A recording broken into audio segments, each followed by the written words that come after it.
Hey! Aujourd'hui, on m'a demandé de faire un comparatif entre plusieurs voitures de sport. C'est une vidéo un peu différente que d'habitude, mais on va voir ce que ça donne. Donc on m'a demandé de comparer la Nissan GT-R R35, la Nissan 350Z, la 370Z, la Jaguar XE et la Citroën C6.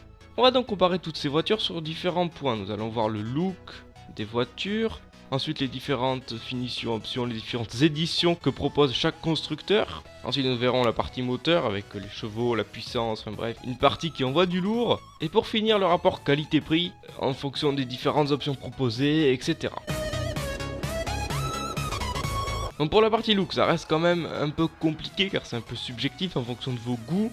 Et je suis pas un pro en termes de voiture, mais bon c'est pas grave, on va voir ce que ça donne. Donc pour les trois Nissan, donc la GT-R, la 350Z et la 370Z, on part sur un look un peu plus sportif, agressif comparé aux deux autres voitures. Elles ont seulement deux places, ce sont donc des voitures moins longues, moins lourdes et au look vachement plus sportif. Ça ressemble à des voitures de sport ou des voitures style un peu Porsche, donc ça envoie du lourd en termes de look quoi. Et pour la Jaguar XE et la Citroën C6, on part sur des voitures un peu plus longues, 4,5 m pour la Jaguar et un peu moins de 5 m pour la Citroën, au look un peu moins sportif, un peu plus classique, familial un peu si je peux dire, car elles possèdent chacune 5 places et 5 portes du coup.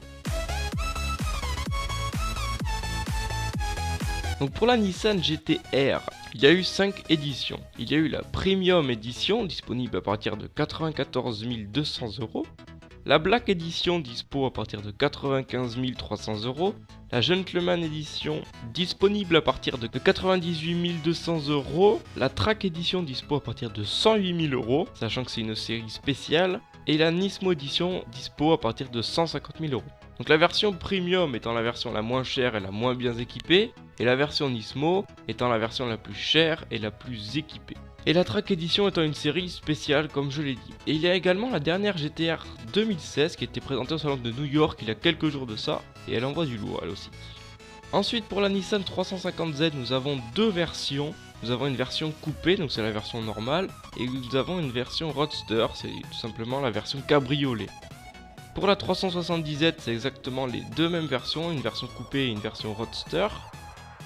Pour la Jaguar XE, nous avons une version pure dispo à partir de 37 000 €, une version Prestige dispo à partir de 41 000 €, une version Portfolio dispo à partir de 45 300 €, la R Sport dispo à partir de 43 150 € et la version S est dispo à partir de 62 300 €.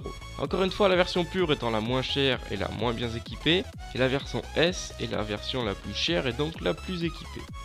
Côté Citroën C6, on a 4 versions qui ont été faites, la 3.0 V6 BVA, la 2.2 HDI FAP, la 2.7 V6 HDI et la 3.0 V6 HDI FAP. Et donc voilà, donc nous c'était la BVA qui nous intéresse. Donc c'est une version très rare car il n'y a pas eu énormément de voitures construites. Elle propose donc des sièges avant-arrière chauffants, système auto JBL, des alarmes, bref. Enfin c'est une voiture qui date de 2005 et qui pourtant est bien mieux équipée que certaines voitures de nos jours. C'est pour vous dire, elle propose même un affichage sur le pare-brise. Vous pouvez par exemple faire afficher votre vitesse sur le pare-brise, je trouve ça excellent. Et vous avez même un aileron qui s'ouvre à partir d'une certaine vitesse. Enfin bref, côté option, celle-là elle envoie du lourd. Côté moteur, pour la GT-R, nous partons sur un 6 cylindres en V de 3800 cm3, 24 soupapes à injection directe de turbo, une puissance max de 550 chevaux, une vitesse max réelle de 310 km/h, elle dépasse les 100 km/h en 3 secondes 3 et elle a une consommation de 15 litres au 100. Pour la 350Z, on part également sur un 6 cylindres en V de 3500 cm3 avec également 24 soupapes, une puissance de 280 chevaux, une vitesse max de 250 km/h, elle dépasse les 100 km/h en 6 secondes 6 et elle a une consommation de 12 litres au 100. Pour la 370Z, on part également sur 6 cylindres en V de 3700 cm3, 24 soupapes, injection multipoint, 331 chevaux, 255 km/h pour la vitesse max, elle dépasse les 100 km/h en 5 secondes 6 et une consommation de 15 litres au 100 également. Pour la Jaguar XE R Sport, nous partons sur un 4 cylindres turbo essence de 2000 cm3, une puissance max de 240 chevaux, une vitesse max de 227 km/h, elle dépasse les 100 km/h en 8 secondes 4 et elle a une consommation de 4 litres au 100. Et la Citroën C6, partons sur un 6 cylindres de 3000 cm3 également, avec 24 soupapes, puissance max de 215 chevaux, une vitesse max de 230 km/h quand même, et elle dépasse les 100 km/h en 9 secondes, avec une consommation moyenne de 9 litres au 100.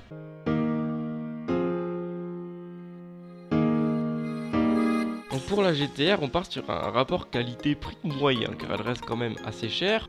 Et avec les options, il faut quand même débourser minimum 100 000 euros. Mais le rapport qualité-prix sportivité, lui, est énorme. Car c'est une voiture qui en a beaucoup sous le capot et qui, comparé à d'autres voitures, n'est pas si chère que ça côté performance. Pour la 350Z, on a un super rapport qualité-prix car elle est proposée à un prix plutôt raisonnable. Elle est sympa à conduire, etc. Enfin bref, Nissan en a fait une super voiture. Pour la 370Z également un super rapport qualité-prix car elle propose aussi un prix raisonnable. Nissan a voulu concurrencer un peu Porsche et d'autres en proposant une voiture pas super chère mais qui en a sous le capot. Du coup en termes de performance, elle fait concurrence à Porsche qui lui est vachement plus cher. Et pour cette gamme de prix, elle fait concurrence à l'Audi TT par exemple qui elle a seulement 200 chevaux alors que la 370Z en a 330. Donc on part sur l'un des meilleurs rapports qualité-prix. La Jaguar XR Sport n'a pas vraiment un bon rapport qualité-prix du fait qu'à l'achat elle coûte relativement cher, 43 000 euros pour la version Sport sans aucune option. Les options rajoutées sont certes nombreuses, mais coûteuses à la fois. Du coup on se retrouve soit avec une voiture moins chère mais pas du tout équipée, ou alors avec une voiture super bien équipée mais vachement plus chère. Donc ce rapport qualité-prix n'est pas vraiment si bon que ça. Et pour la Citroën C6, on part sur un rapport qualité-prix excellent encore une fois, car à l'achat elle ne coûte pas très cher. Et comme dit auparavant, c'est une voiture qui date de 2005 et qui propose énormément d'options, voire même plus que certaines voitures d'aujourd'hui. Bon, on arrive à la fin de cette vidéo. Encore une fois, je l'ai dit, je ne m'y connais que très peu en voiture, donc j'ai essayé de faire du mieux que je pouvais avec ce que j'avais, etc. Donc j'espère que ça vous aura quand même plu. C'était une première fois, on va voir ce que ça donne. Et je vous donne rendez-vous la semaine prochaine pour une nouvelle vidéo. Voilà. Allez, ciao tout le monde.